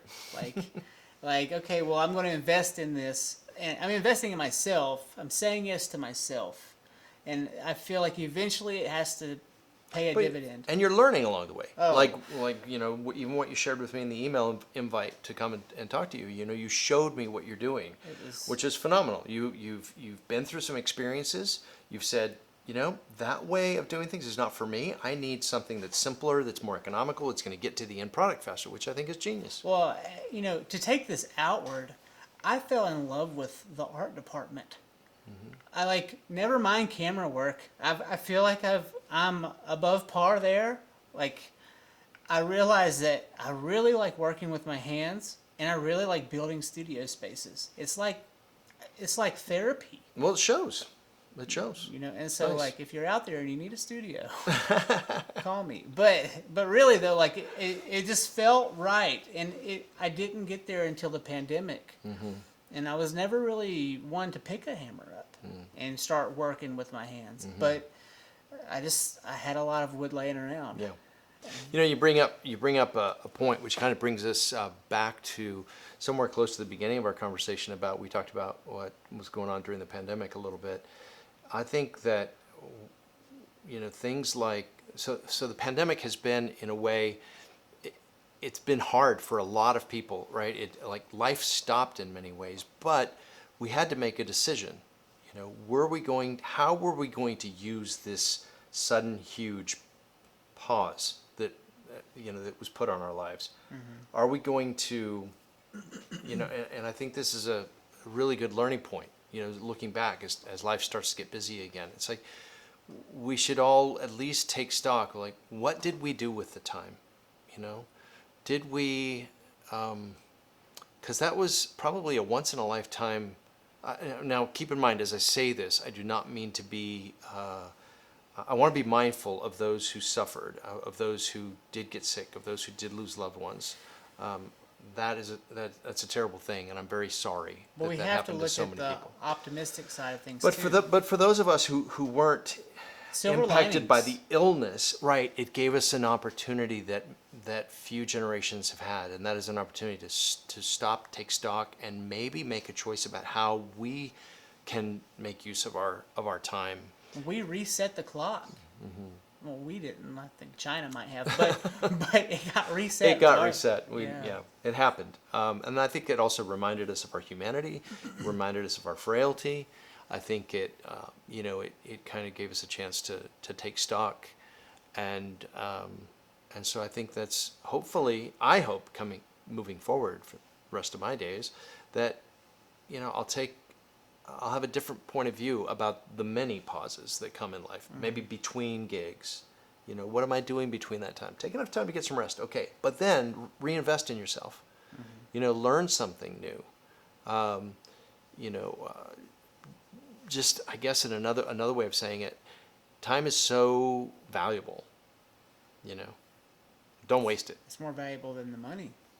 And we seem to always chase the dollar bill, but we leave on the table all of the time that we wasted to get to that payout. And we forget about certain things that we didn't pay attention to, Yeah. whether it be family or ourselves. Right. I don't know. Yep. Any last thoughts? Any other concepts you wish to speak about while we're here? No, I mean, it's just been fun just to talk to you, but I'd love to know more about, like, where's Ridge Journal going? Oh, well, we started a podcast, and that was because people don't read. People do read, but they have to read in spurts, and you have to serve it to them right, in subtitles, I think, under this video. But I shed a lot of weight. I had writers on who weren't good for the publication. certain toxic people had to go. They went on their own. I didn't push them away. They left. And then I was kind of left wondering what I was going to do with, because it was all on me at one point to create content. And I said to myself, why try to get people in to write for me when I could just bring them in and talk to them, And I mean, you even wrote a really beautiful piece for us, right? And soon to be published 3 years later. but I said, I wasn't thinking of you at that time, but I was like, people like John or people like X, Y, and Z, they're all around us, and they're all around me. And I see creative people all throughout the region. Yeah. And I feel like getting in touch with them and kind of hearing their story, whether they're young or old or black or white or in between, it doesn't matter. Just having them come on and tell their story, but then kind of find a way to jive with them and talk about whatever their interests are, and then in turn mine, it would create a real unique way to tell a story almost every day or every time we do this. And what the luxury of a podcast in long form like this is, I'm in a plethora of content all of a sudden. Yeah. Before, I was like, how am I going to create enough content to keep the energy up? Because, I would have a spurt. Yeah. Remember, and I would have like a season where we'd put out like 8 or 9 videos, but I would be frazzled at the end and broke. And now this is so sustainable. You're our 9th episode, and with our clips, so like 6-minute clips from this. No one's going to really pay attention to the long form until later, but our 6 to 10-minute clips, or even our 30-second clips that are just like really good sound bites. And there's always a few in each interview. There's always a few really good spots where we just get into a good groove. It's created enough content for us to go straight through the summer already. Yeah.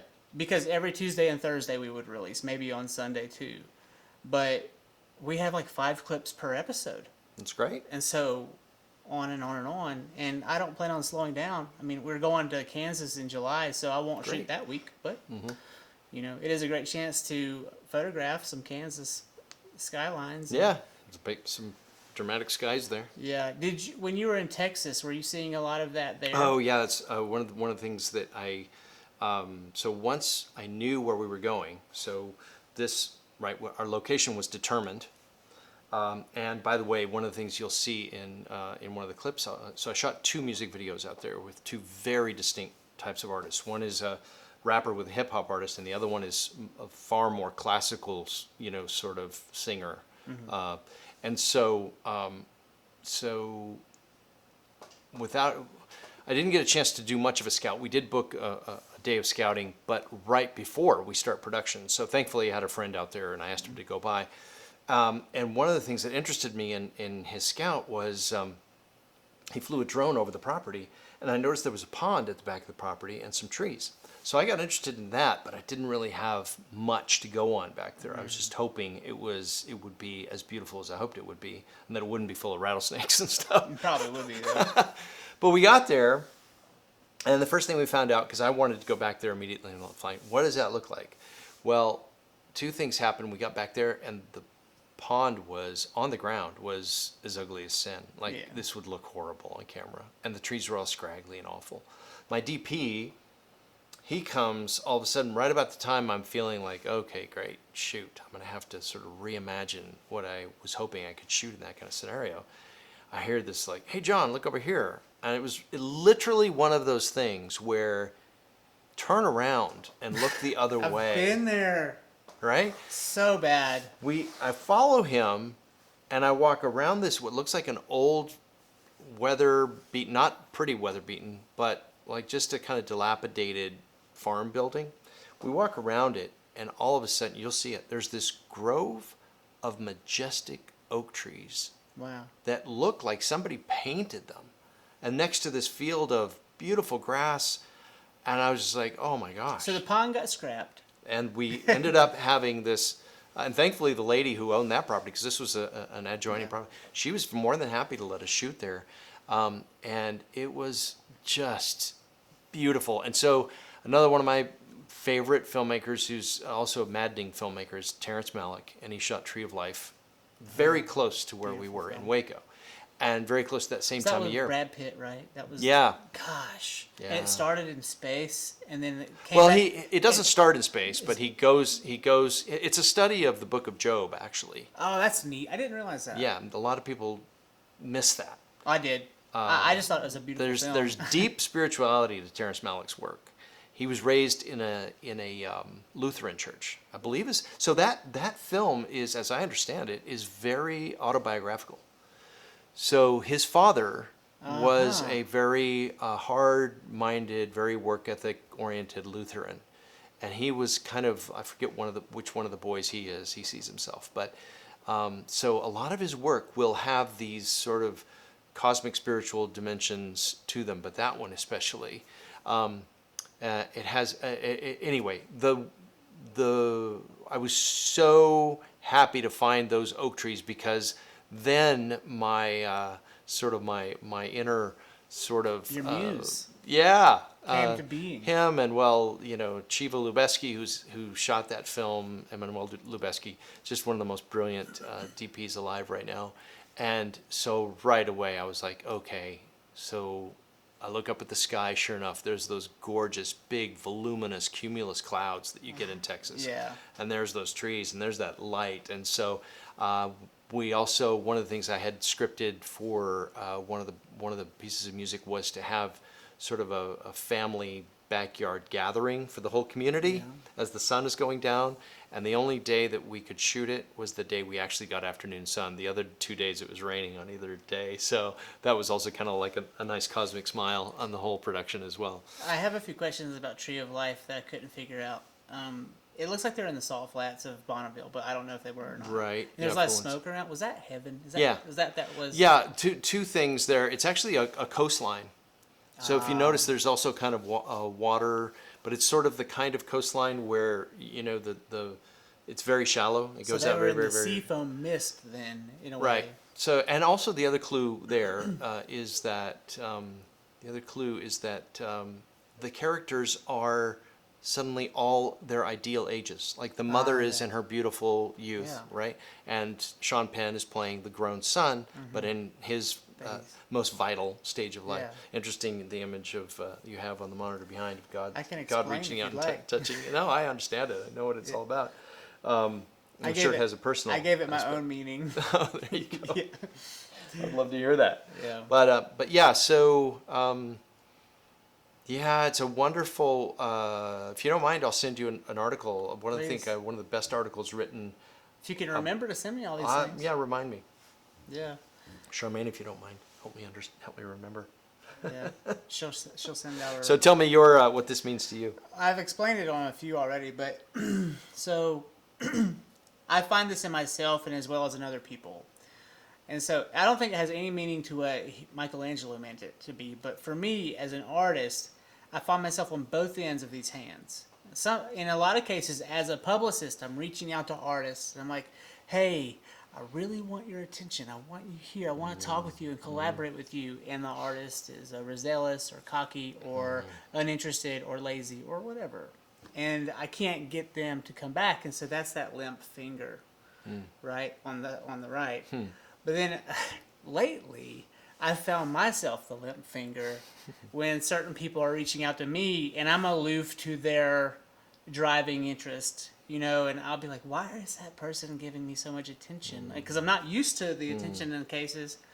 But then also, like, they're coming from a weird angle, and you're like, what do they want?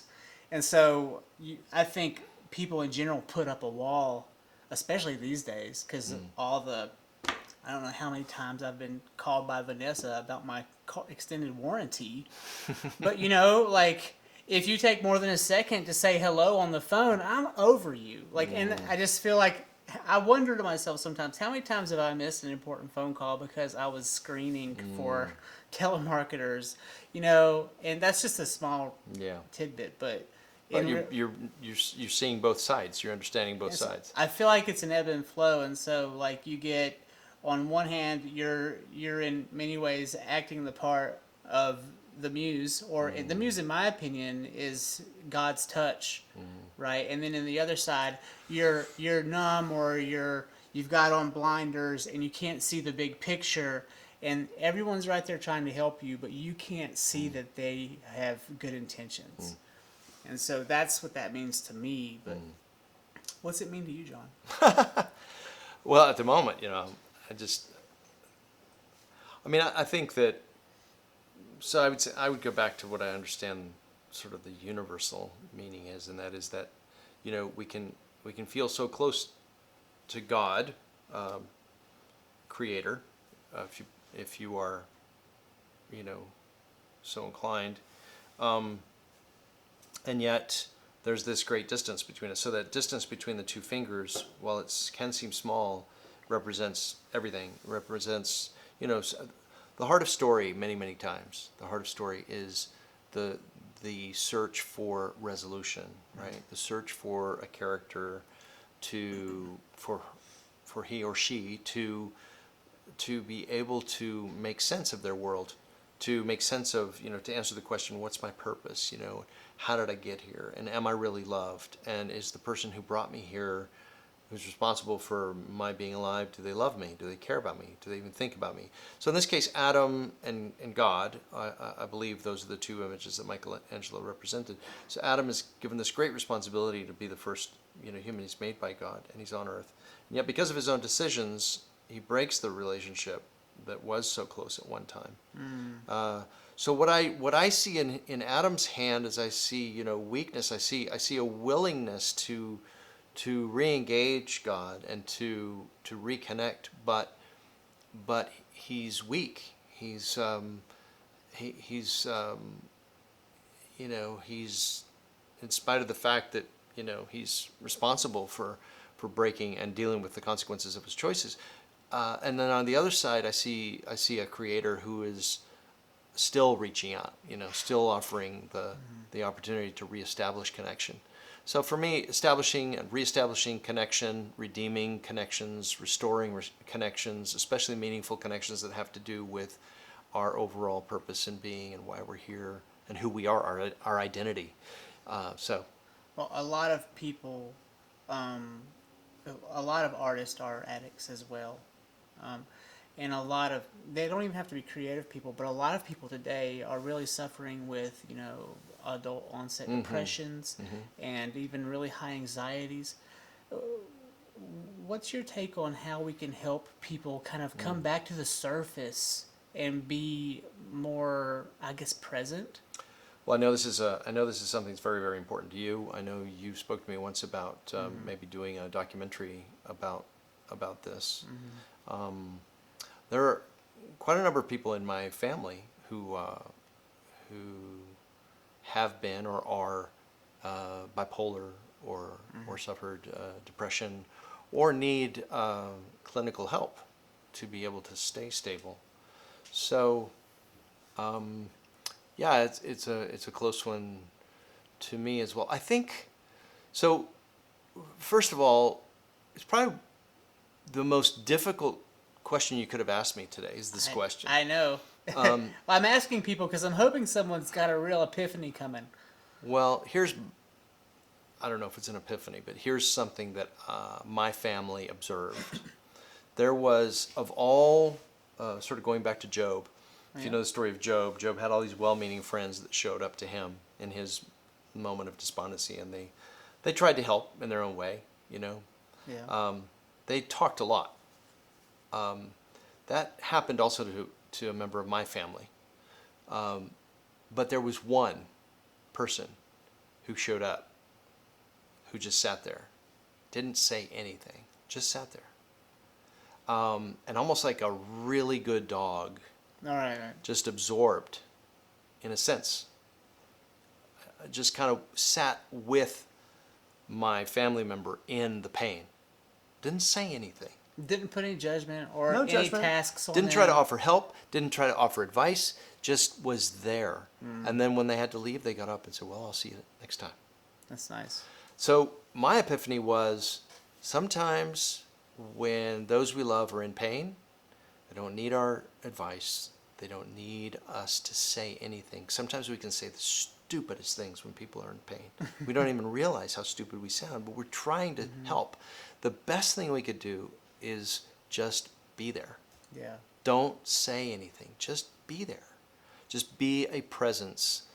Because I think one of the most awful things to live with in the human condition is loneliness. Yeah. And when we're in pain, when we're hurting, the loneliness on top of that can be insurmountable. Or even devastating. Yeah. I the other day I was just in here working by myself, and no one was here. I looked over, and my dog's just there. Mm-hmm. And it was like a warm blanket almost. Yeah. Actually, both of my dogs were in here, making the carpet fur. Yep. But I was okay, I was like, Yeah. wow, that was nice. Companionship. Well, they're 13, Wow. and like they're hounds, so they're at the line. Yeah. And all I can do now is think about because they're going to be spry until they turn. And at one point or another, one day, probably soon, one or both is just going to turn. Mm-hmm. And at that moment, that's it. Yeah. On to, the new phase of my life. And, these dogs have been a phase of my life, like a true, what do you call that, an era? Mm-hmm. And so, An epic. almost. We went. They went with us. We went from coast to coast. Wow. And back with them and a cat, by the way. And we went to Point Reyes all the way. Wow. They saw the salt flats with us. Well, that's a special cat. Yeah. Cats don't typically like to travel. No. But we got all the way there and all the way back. And everyone's still safe and sound. Our cat has passed, but that was its own thing. Okay. Coyote. But the dogs are still here. And when I walk down my stairs from our loft into our open space, there's a big open canvas, I guess, above the stairs.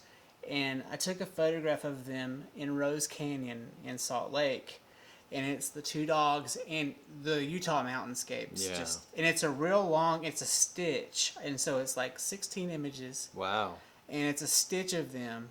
And it's got the Rose Canyon. And it's a big, tall image. It would fit perfectly there. And for the past 3 years, every time I walk down it, I already see it there. Yeah. And I'm like, I'm going to have to print that, I guess, at some point. So the rest of the family can enjoy the image too. Yeah. But every time I walk down those stairs, and more and more each day, I see it more and more and more vibrantly there, almost like a experience. Mm-hmm. And I feel like that's the oncoming of that passage. Yeah. And so I don't know about that. I don't know what I'm going to do when that comes. And I'm asking myself, am I going to lose one and then the other one's going to live another year? Or is it going to be romantic and they're both going to go at the same time? They're brother and sister. Oh, are they? Yeah. Interesting. That's a tough one. You, as a romantic, you've really stuck it out in the industry, right? You said you have to be a romantic to be in this industry. Yeah.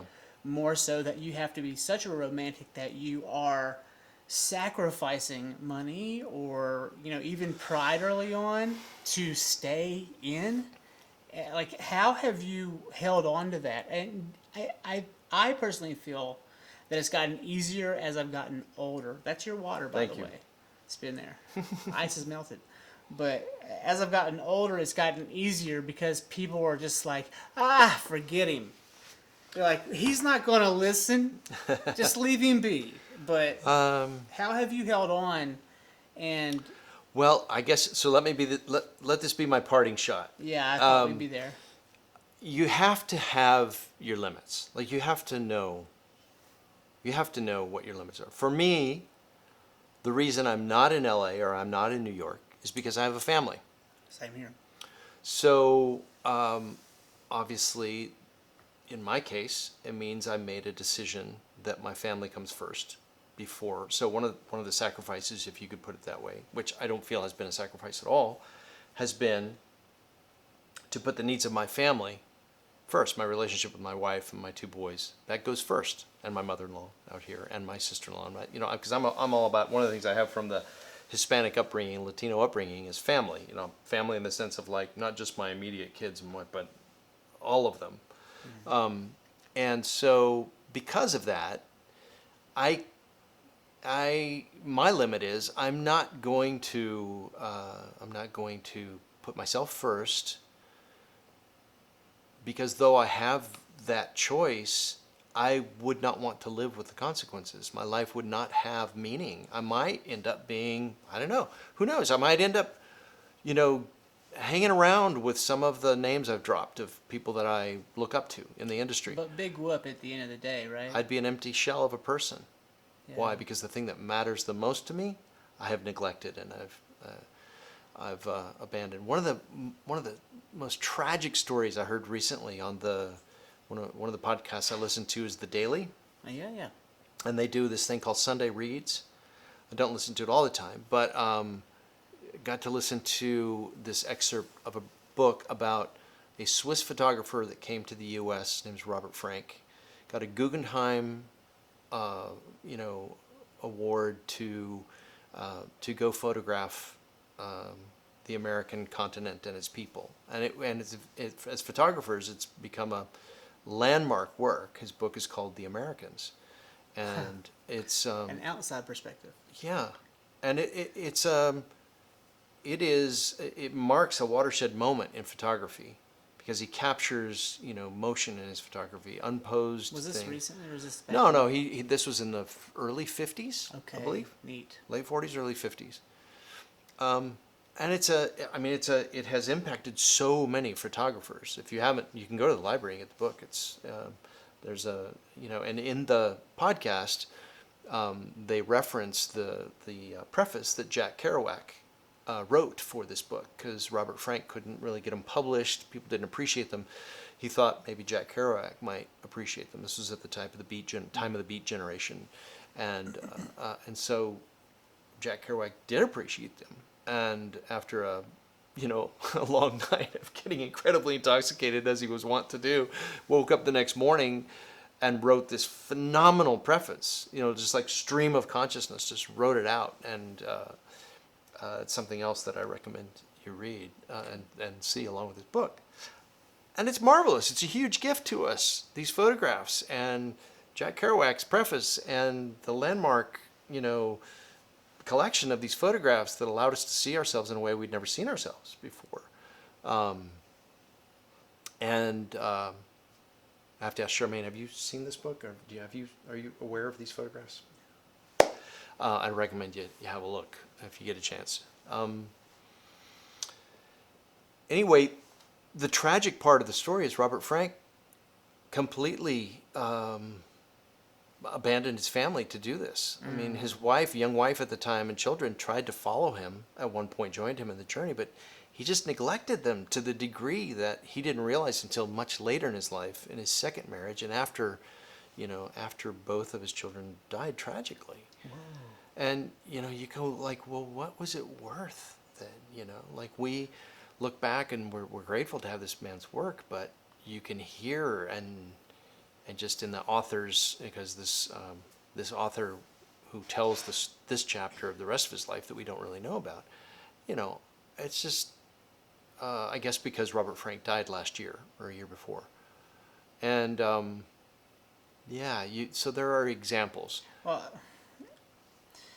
I have peers. Some are a little older than me. Some are younger. Some are my age, and they're still single guys, typically guys. And this one, he's like, I really want a family and I want to settle down, but I also want a Porsche and I also want this.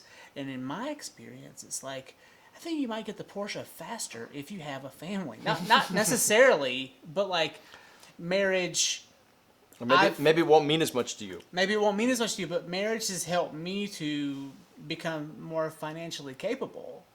Versus, I don't feel like marriage would have made me strapped and broken. I feel like marriage made me more whole, from a standpoint of like I have a flourishing family life, but then also we were able to afford a home in Buncombe County, which, come on, like on an independent salary, that's just not. Yeah, you're blessed.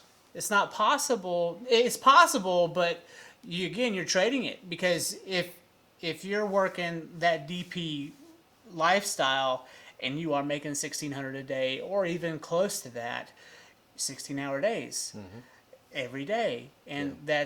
that's sun up to sundown. There's no time for Right. your child. There's no time for your wife. Yeah.